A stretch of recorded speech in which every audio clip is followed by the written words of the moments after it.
Hola a todos, nuevamente estamos aquí con Gotitas de Mar y con las 21 leyes irrefutables del liderazgo del gran John C. Maxwell. Hoy vamos a hablar ya de la cuarta ley del liderazgo, la ley de la navegación. La ley de la navegación inicia con una frase extraordinaria. Todos pueden gobernar un barco, pero se necesita de un líder para planear la ruta. Para poder hablar de esta gran ley, quiero comentarte una historia que justamente John nos menciona. Habla de la historia de una gran expedición que buscaron ser los primeros en llegar a la Antártica, al Polo Sur. Y para eso armaron dos grandes equipos, uno por aquí liderado por el gran Amundsen y por el otro lado estaba liderado por el gran Scott. Amundsen, considerado uno de los grandes líderes y grandes referentes de la ley de la navegación, planificó todo, absolutamente todo, de manera muy detallada, tan detallada que tenía tiempos, costos, recursos, riesgos y todo lo que era necesario para poder garantizar el éxito de la expedición. Además, Amundsen se preocupó muchísimo, primero, por escoger los miembros del equipo ideales. Escogió los más expertos, escogió un equipo de élite para poder alcanzar este éxito en los tiempos determinados, sin grandes riesgos y garantizando sobre todo este gran objetivo. Además, se asesoró muchísimo con personas que tenían gran experiencia en este tipo de actividades. Es más, los planes que había realizado lo hizo revisar por grandes expertos también. Por otro lado, utilizó perros que de alguna manera iban a jalar los trineos y esos perros eran los más seleccionados. Eran perros entrenados por personas especialistas también. Perros especializados no solamente en jalar trineos, sino perros que se iban a adaptar a ese inmenso frío que hay en toda esa zona.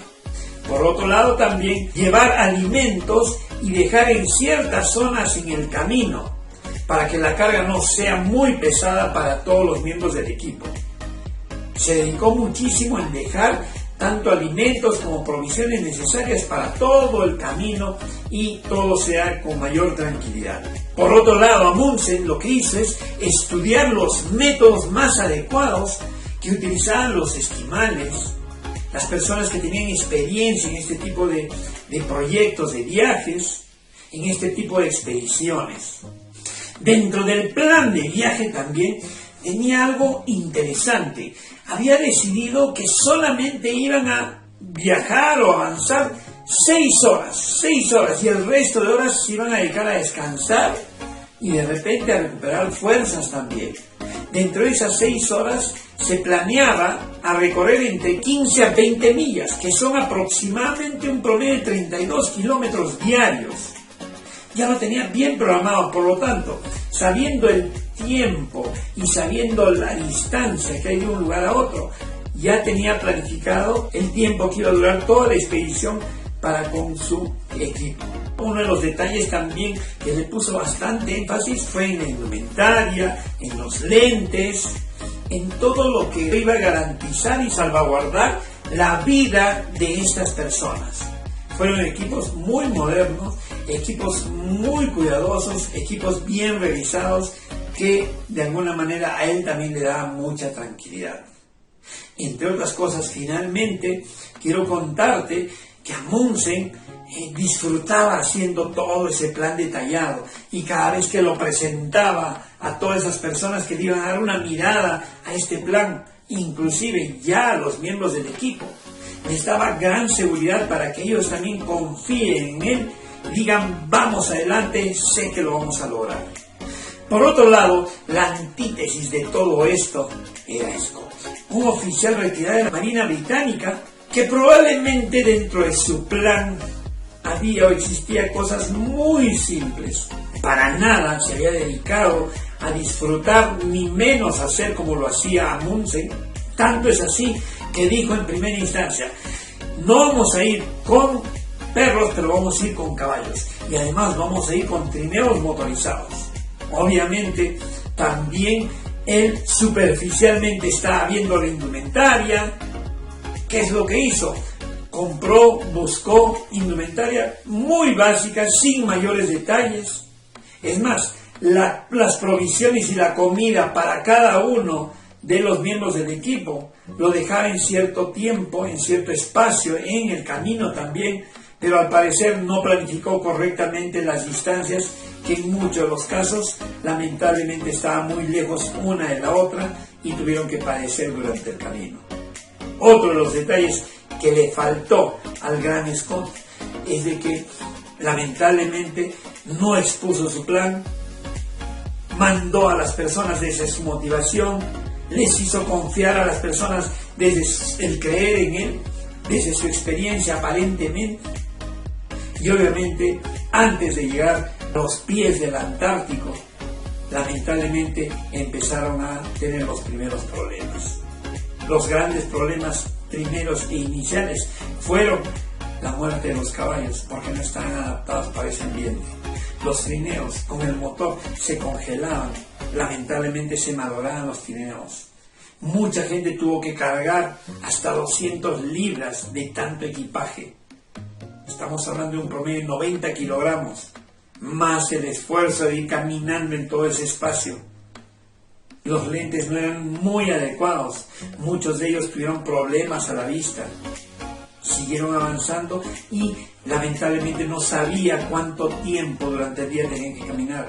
Habían personas que sí podían lograr un tiempo de 8 horas de caminata, otros de repente en 6 ya estaban agotados. La alimentación lamentablemente no la encontraban cercana a ellos, empezaron a tener muchos problemas de salud. Lamentablemente Scott no había planificado eso. Pasó el tiempo. Después de tanto sacrificio, después de tanto esfuerzo, llegaron al lugar establecido. Para eso, cuando estaban acercándose, llegaron a ver una bandera flameando. Era una bandera noruega que hace un mes aproximadamente lo había dejado el gran Amundsen. Llegando ya Scott a ese lugar, dieron vuelta después de tanto sacrificio, tanto dolor, pero eso no era todo. En el retorno fue mucho más pesado, más peligroso. Tanto es así que empezaron a morir parte de su equipo.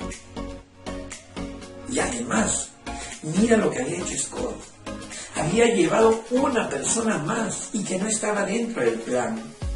En el retorno empezaron a morir 1, 2, 3 personas.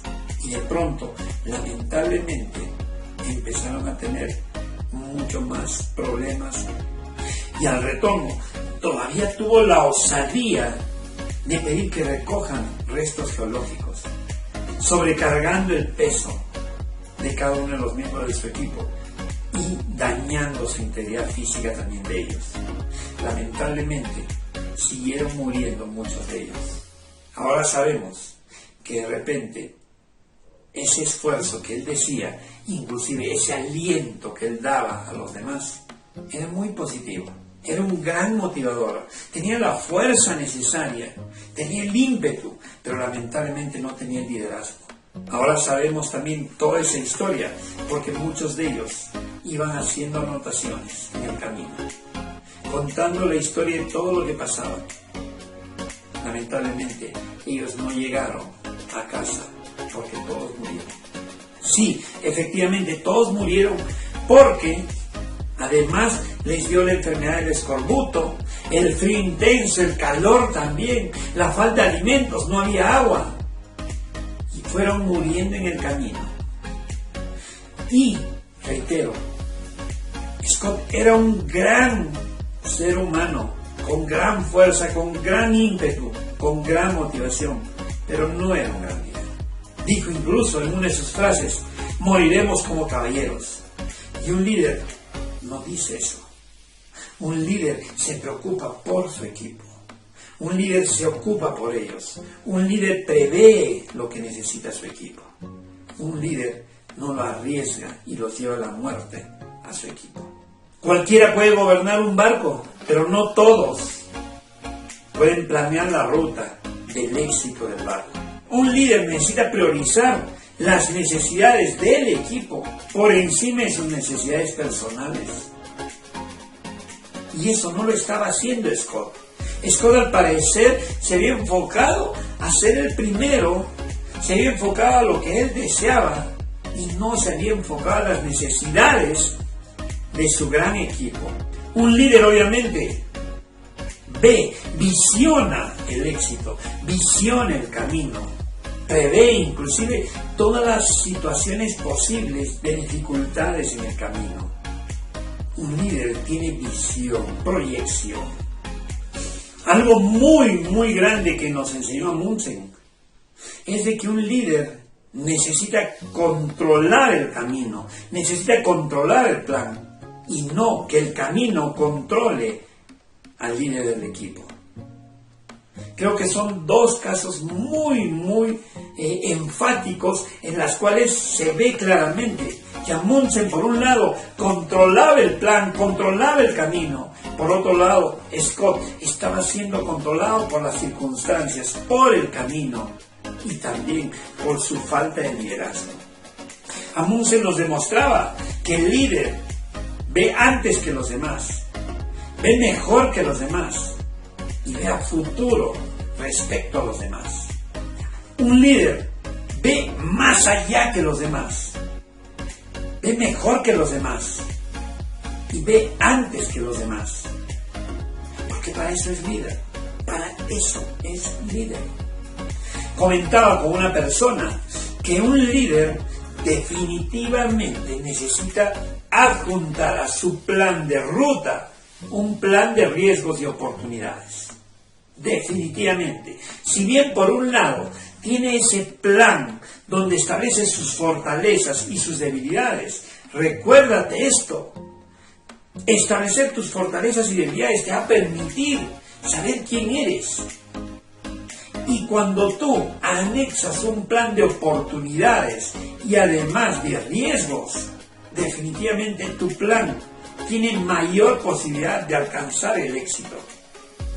Por otro lado, además, este líder, como bien lo conversaba con una persona, y lo dice John también, que un líder necesita estar con la mente abierta para aceptar los cambios. Si bien es cierto, un líder visiona el camino, también sabe y es consciente que probablemente el camino tenga cambios. Y al tener cambios, necesita tomar decisiones. Y al tomar decisiones, necesitan ser oportunas. Y esas decisiones están alineadas a esos factores de cambio que se van a ir dando en el tiempo. Por lo tanto, aquí el líder tiene que adaptarse al cambio. Si bien es cierto, a Amundsen no le sucedió eso, pero él tenía muy claro que había esas posibilidades, que si de pronto cambiaba las circunstancias, él tenía que adaptarse al cambio y generar un plan de contingencia, un plan de respaldo. Y tenía que liderar desde esa postura. Por lo tanto, además, un líder necesita tener la capacidad de aceptar que su plan falló y puede también cambiar el rumbo.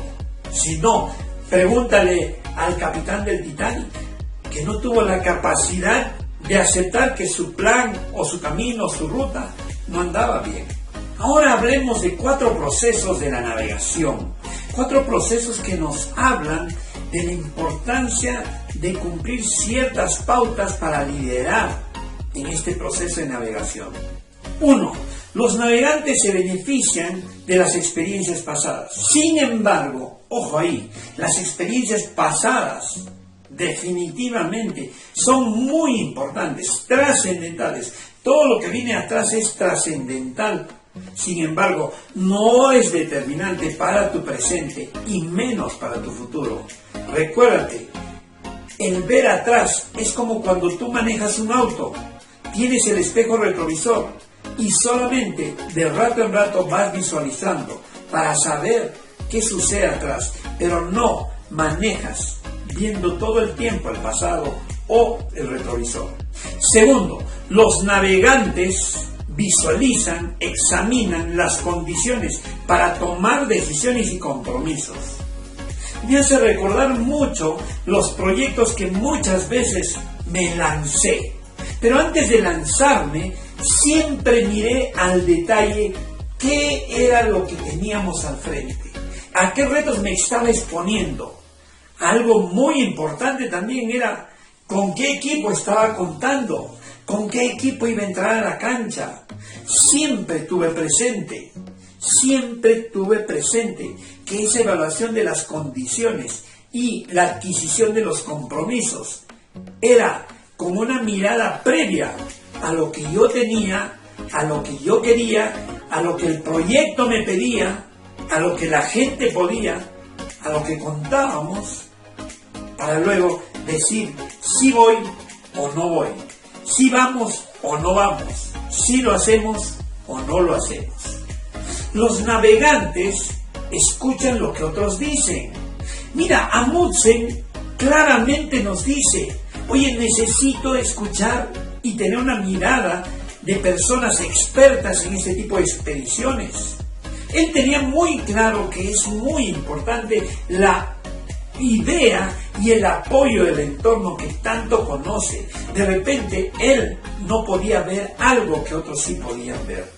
Además, Amundsen tuvo una reunión con todos sus miembros del equipo para pedir sus opiniones de cada una de las actividades que él había planificado, y también les pidió de qué manera podían apoyar desde sus fortalezas y también qué debilidades tenían cada uno de ellos, para saber a qué se atenían, qué factores iban a jugar en contra de ellos. Así que cuando tú hagas algún tipo de proyecto y te embarques a este proceso de navegación, te invito a que pidas apoyo también de unas terceras personas, y la mirada de ellos probablemente te dé algunas pistas de algo que tú no ves. Y un líder necesita aceptar eso, necesita aceptar la mirada de otros. Los navegantes aseguran que tanto sus expectativas como los hechos finalmente son sostenidas desde sus compromisos. ¿Y qué te dice con eso? Ten mucho cuidado con tu plan. Tu plan tiene, por decirlo así, 3 escenarios. 1, el optimista. Desde la mirada de Amundsen, el optimismo está basado en ir y volver en un tiempo determinado, y que no suceda absolutamente nada, y que de todas maneras iban a cumplir en tiempos, en resultados y también en uso de los recursos probablemente. Había un segundo escenario, el escenario razonable, el que ni me imagino que todo va a estar bien ni me imagino que todo va a estar mal. El escenario, el centrado, el que de repente Amundsen dijo: me comprometo a ir y volver, y este es mi tiempo realista, por decirlo así.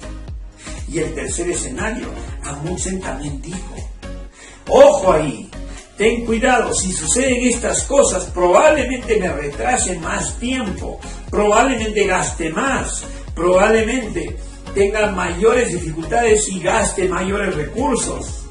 Y a ese lo voy a llamar los escenarios pesimistas. De la misma manera, los proyectos que estuve trabajando siempre los presenté de esa manera. El optimista, el súper optimista, era para mí. Era el que de repente me empujaba a cumplir de esa manera. El realista, con cierto grado de escepticismo y pisando tierra, lo presentaba. Y también lo acompañaba con un plan pesimista. Decía: si esto no resulta, esto lo voy a cumplir en tanto tiempo. Obviamente, el plan optimista siempre lo tenía presente en mí. Y muchos de los proyectos resultaron con el plan optimista. Y obviamente ese era mi colchón para poder decir: logramos con éxito no solamente el objetivo, sino además con la gestión del proyecto que habíamos tenido previo a todo esto que estábamos hablando. Por lo tanto, hemos hablado de 4. En resumen: 1, el pasado, que sirve de referencia, pero no determinante. Segundo, ver el escenario, la situación, las condiciones en las que estás, tanto tú como los proyectos. Tercero, escucha a los demás. Y cuarto, los diferentes escenarios que tú puedas plantear para tu proyecto. Cambiando de tema, de todo esto podemos resumir que para que tú te traces todo tu plan de ruta, necesitas definitivamente saber cuál es tu objetivo. Tu objetivo, tener bien claro y establecer un para qué de todo eso que estás haciendo. Además, si tú eres capaz de detallar pormenorizadamente ese plan, extraordinario. Establece tus recursos. Necesitas saber con qué cuentas, qué tienes aquí, quién eres tú, quién estás siendo tú, cómo está tu liderazgo. Necesitas, en otras cosas también, apoyarte con terceras personas. Necesitas establecer una cronología de todo lo que puede suceder antes, durante y después del proyecto. Necesitas asegurarte que los riesgos no se activen para no poner en riesgo a tu equipo, al proyecto. Necesitas además planificar cada uno de los escenarios posibles que podrían darse si no funciona lo que tú has visto. Necesitas, entre otras cosas, tener una fortaleza de liderazgo para cubrir las necesidades de tu equipo, para cubrir las exigencias de cada uno de ellos y sobre todo no poner en riesgo la vida de ellos. Ojo, no es el tamaño del proyecto que determina la aceptación y éxito del proyecto, sino el tamaño del líder. Ten bastante presente eso. La pregunta es, en cada uno de los proyectos que tú haces, ¿por qué te aceptan? ¿Por qué creen en ti? Seguramente porque detrás de ese proyecto necesita dar la cara un líder. Y un líder necesita ser el reflejo y más de ese proyecto para poder sacar adelante ese proyecto de manera exitosa. Entonces, ahora, llevando a tu vida familiar, este tipo de leyes de la navegación es básicamente muy trascendental también para nuestras familias. Y te pregunto, imagínate que tú eres el capitán de un barco y estás en el puerto, ahí, estacionado tu barco, tú a la cabeza de ese barco y ves que hay personas que vienen a subir a tu barco. Y esas personas que vienen a subir a tu barco es tu familia. Es tu familia. La gran pregunta es, ¿van a salir a alta mar y tú estás preparado para liderar ese gran viaje? ¿Tienes tu plan de navegación o estás yendo a la deriva, sin rumbo? ¿Qué va a pasar contigo y tu familia si no tienes un plan de vida, si no tienes una hoja de ruta? ¿Qué sucederá con ellos? Es más, también te pregunto, ¿te gustaría que tu hijo o tu hija o las personas que tú amas anden por el camino sin un plan de ruta, sin un plan de navegación, como un barco a la deriva? Así que cada uno de estos temas te pido que lo interiorices y lo veas dentro de ti, ya en tu mundo familiar, ya en tu mundo personal. ¿Listo? Bueno, te agradezco por darte un tiempo y escuchar todo lo que estoy hablando de la cuarta ley y nos vemos en el próximo video con Gotitas de Mar, ya con la quinta ley.